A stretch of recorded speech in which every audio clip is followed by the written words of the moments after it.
سمجھتا ہے کیونکہ اس مہینے میں پیارے نبی صلی اللہ علیہ وسلم کے پیارے نواسے حضرت حسین رضی اللہ تعالیٰ عنہ اپنے خاندان کے 72 افراد کے ساتھ شہید ہوئے. شاید اس وجہ سے اس رمضان اس مہینے کی فضیلت. لیکن اللہ کے نبی صلی اللہ علیہ وسلم کی وفات کے 60 سال بعد یہ واقعہ کربلا پیش آیا، اور اللہ کے نبی تو اپنی زندگی میں اس کی فرضیت پر روزہ رکھا کرتے تھے، اور پھر اس کے بعد نفلی روزے کا اہتمام بھی، ترغیب بھی آپ نے دی. اس کا تقدس تو پہلے سے تھا. ہاں، اس کی وجہ سے مہینہ فضیلت والا تھا، دن فضیلت والا تھا. حضرت حسین کی شہادت کو 2 چاند اور لگ، انہیں مرتبہ اور مل.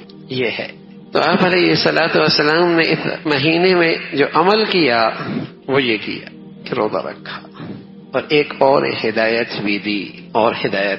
آپ نے فرمایا یہودی چونکہ روزہ رکھتے ہیں 10 کا، تو ہم ان کی مشابہت اختیار نہیں کریں، ہم 9-10 رکھیں گے، ایک روزہ بڑھا دیں گے اس کے ساتھ. یعنی آپ کو یہ بھی پسند نہیں کہ میری امت، میرے ماننے والی کسی اور قوم کی مشابہت اختیار کرے، چاہے وہ عبادت ہی کے اندر کیوں نہ ہو. آپ کی غیرت نے اسے گوارا نہ کیا کہ میری امت کسی اور قوم کی مشابہت اختیار کرے، اگرچہ عبادت ہی کیوں نہ ہو. فرمانا نا آئندہ 9 بھی رکھوں گا، ایک روزہ اور پڑھا دوں. پھر آپ علیہ الصلوۃ والسلام کا یہ مبارک ارشاد بھی ہے، من تشبہ بقوم فہو منہم، جو جس سے مشابہت اختیار کرے گا قیامت میں انہی کے ساتھ اٹھایا جائے. کوئی آدمی لباس اس لیے پہنے کہ میں ان جیسا لگوں، یا کھانے کا طریقہ اس لیے اختیار کرے تاکہ میں ان جیسا لگوں، مشابہت جان بوجھ کے اختیار کے ساتھ ایسا کرنا حرام ہے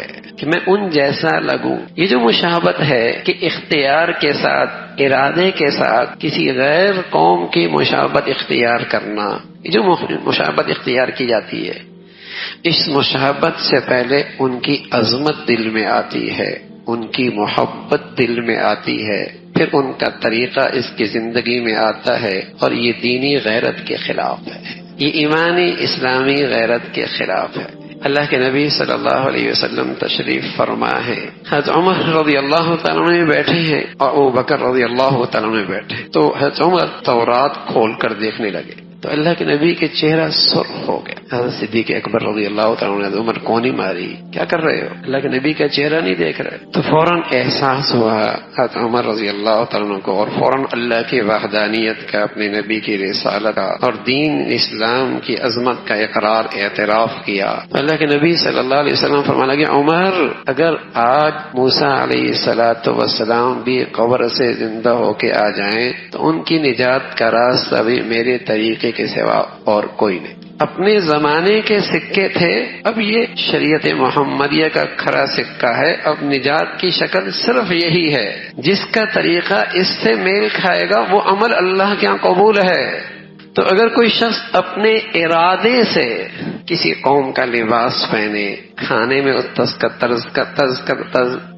طرز اختیار کرے، شادی بیاہ میں اس کا طرز اختیار کرے، لباس پوشاک میں اس کا طرز اختیار کرے، اٹھنے بیٹھنے میں اس کا طرز اختیار کرے، اختیار سے، کیونکہ اس کے پیچھے ایک جذبہ ہے ان کی عظمت کا، ان کی محبت کا، تاکہ میں بھی اچھا لگوں، معزز بن جاؤں، میں بھی اچھا لگوں، معزز بن جاؤں. تو ایسی کسی قوم کی مشابہت اختیار کرنا حرام ہے. معزز لگو، اچھے خاصے لباس پہن رہا ہوتا ہے، لیکن جب شادی کا موقع ہوتا ہے اور آنے والوں کا استقبال کرنا ہوتا ہے تو ابا کیا کہتا ہے، بیٹے کیسا لباس پہن، یہ پہنو، یہ لباس پہنو. سمجھتا ہے کہ اس میں عزت ہے، اس میں عزت ہے.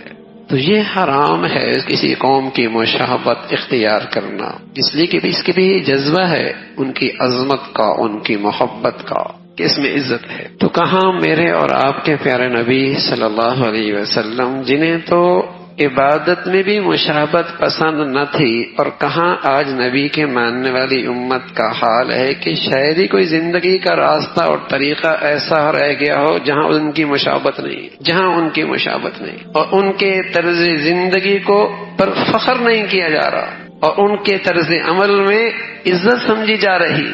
تو یہاں اللہ کے نبی صلی اللہ علیہ وسلم کے ارشاد میں ایک بہت بڑی ہدایت ہے میرے اور آپ کے لیے کہ ہم اپنی زندگی کا جائزہ لیں.